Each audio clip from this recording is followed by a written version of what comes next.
فرشتے نے کہا اسی طرح ہوگا۔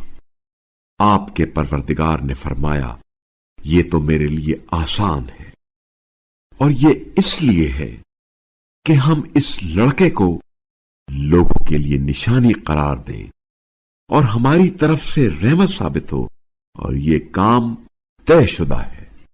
اور مریم اس بچے سے حاملہ ہو گئی اور وہ اسے لے کر دور مقام پر چلی گئی۔ پھر زچگی کا درد انہیں کھجور کے تنے کی طرف لے آیا، کہنے لگی اے کاش میں اس سے پہلے مر گئی ہوتی اور صفحہ فراموشی میں کھو چکی ہوتی۔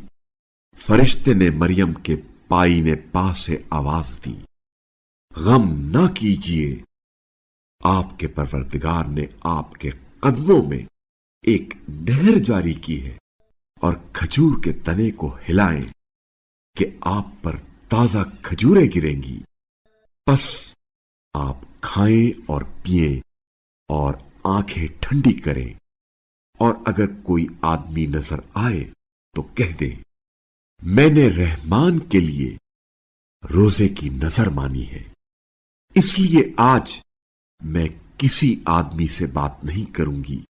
پھر وہ اس بچے کو اٹھا کر اپنی قوم کے پاس لے آئی۔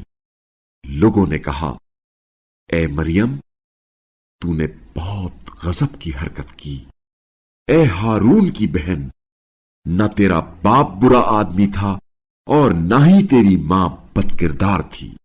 بس مریم نے بچے کی طرف اشارہ کیا۔